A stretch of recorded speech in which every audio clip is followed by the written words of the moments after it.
जानबूझकर मुझसे बोलिए, जानबूझ के बैंक बैलेंस के ऊपर काम नहीं किया, अनजाने में गरीबी आ जाएगी। भाई साहब सब जी रहे हैं इसलिए हम भी जी रहे हैं। और मुझे रस इतना आ रहा है, महिमा आ रही है, आपको आनंद नहीं आ रहा है। यहाँ इस बात पे और आनंद आ रहा है। वेस्ट इंडीज की टीम भारी है बहुत, बात क्या आती है, लगता है काला धन वापस आ रहा है। इंटेंशनल, जानबूझकर मुझसे बोलिए, जोर से बोलिए।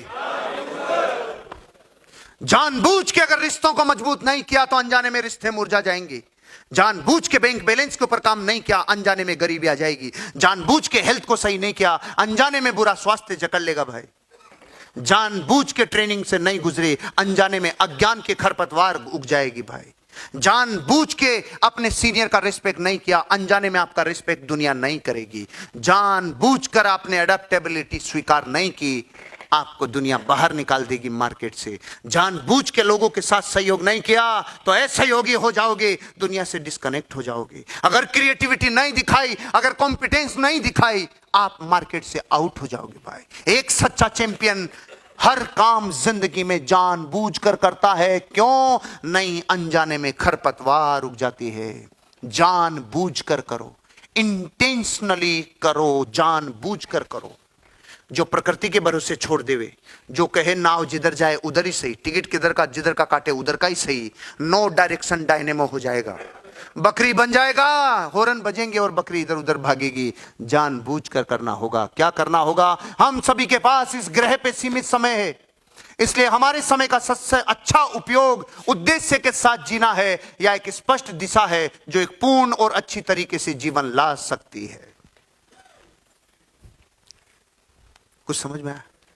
सादा समझाऊं? सादा। जो उद्देश्य के साथ जी रहे हैं उनका जीना सार्थक है, और जो बिना उद्देश्य के जी रहे हैं, जिंदगी का उद्देश्य क्या है, क्यों जी रहा है? भाई साहब सब जी रहे हैं इसलिए हम भी जी रहे हैं। ये जिंदगी नरक है। सब जी रहे हैं इसलिए हम जी रहे नहीं। मेरी अंगुलियों के निशान धरती पे किसी से नहीं मिलते। एक वजह तो परमात्मा ने ऐसी दी है जो सिर्फ मुझे दी है और किसी के लिए नहीं। मेरा तो कोई उद्देश्य है, आया हूं तो कुछ तो छाप छोड़ के जाऊंगा दुनिया पे। ये बात आपकी जिंदगी में आपके उद्देश्य को जगाती है, आपके पर्पज को जगाती है।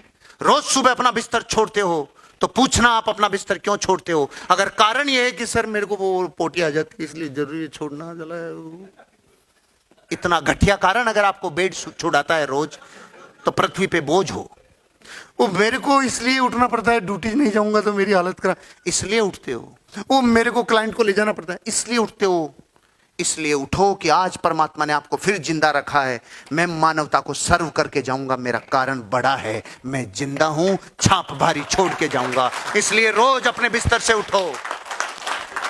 छोटी वजह रोज नहीं उठाएगी, एक दिन उठाने से रोक देगी, मना कर देगी। बड़ी वजह को प्रकृति सपोर्ट करती है। उद्देश्य भारी होगा, जीवन भारी होगा। जिसके पास कुछ कर गुजरने के लिए क्यों है, ओ हो, जिसके पास कर गुजरने के लिए कुछ क्यों है, वो किसी भी कैसे से साला टकरा जाएगा। पूरी दर्शन की किताब है इस लाइन में, और मुझे रस इतना आ रहा है, महिमा आ रही है, आपको आनंद नहीं आ रहा है। यार इस बात पे और आनंद आ रहा है।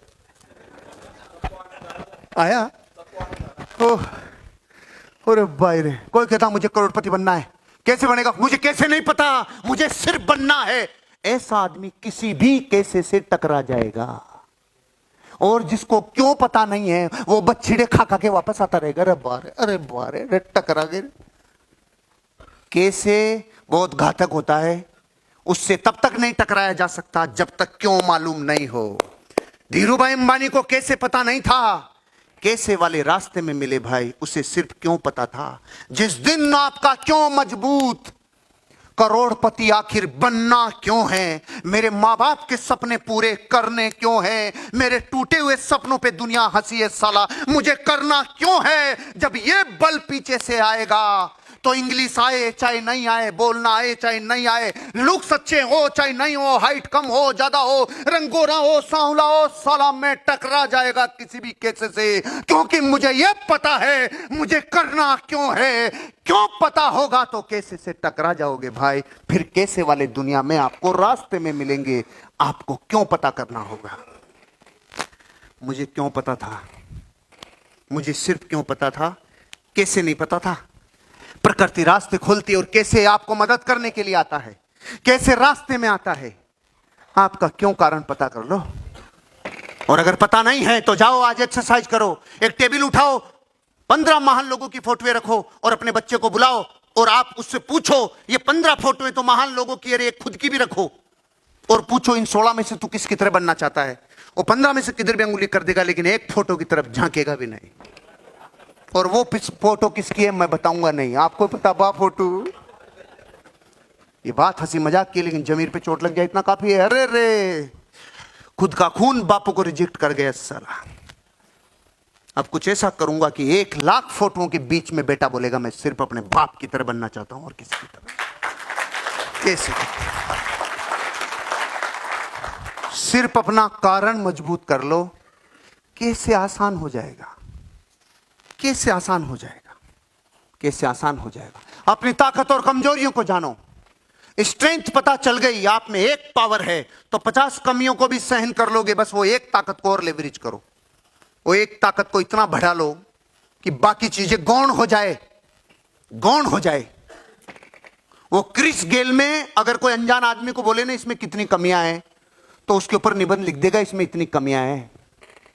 लेकिन उसने कहा साला मैं जो शॉट मारेगा ना, अब उसके शॉट इतने भारी थे सब गौण हो गया रे। अब उससे सुंदर आदमी धरती पे दूसरा नहीं दिखता जो रात को देख ले तो डर जाए। वेस्ट इंडीज की टीम भारी है बहुत, भाग के आती तो ऐसा लगता है काला धन वापस आ रहा है। लेकिन आप सोचो कि जिस आदमी के गुण बोलते हैं फिर चीजें गौण होती है कि नहीं होती है। अरे गुण बोलते हैं मेरे भाई, अपने गुणों को मुख्य कर लो, कमजोरियों को दुनिया देखेगी नहीं। गुणों को मुख्य कर लो, गुणों को मुख्य कर लो। एक भी होगा 50 कमियों के ऊपर भारी पड़ता है एक क्वालिटी, एक क्वालिटी आपको आगे बढ़ाएगी। प्रायोरिटाइज रिस्पॉन्सिबिलिटीज, जिम्मेदारियों को प्राथमिकता देने लग जाओ। ट्रेनिंग आ गई और शादी भी आ गई दोस्त की। अब कहां जाना है। धंधे वाला आदमी शादी में नहीं जाएगा, वो ट्रेनिंग में जाएगा। एंटरप्रेन्योर ट्रेनिंग में जाएगा। उसी टाइम पे विजिट आ गई, उसी टाइम पे कोई फैमिली का काम आ गया, वो और किसी को डेलीगेट कर देगा लेकिन धंधे का काम पहले करेगा। जिस दिन आपके लिए आपका बिजनेस और आपके सपने पहले नंबर पे प्रायोरिटाइज होंगे, आप जीतने के रास्ते पे अग्रसर होंगे। पहली प्रायोरिटी है ये बिजनेस सर, पहली प्रायोरिटी ये बिजनेस है, पहली प्रायोरिटी ये बिजनेस है। आपके ड्रीम हैं, आपके गोल हैं, फिर सेकंड, फिर थर्ड। आप अपनी जिंदगी के कामों को प्रायोरिटाइज करते जाइए और लाइफ में आगे बढ़ते जाइए।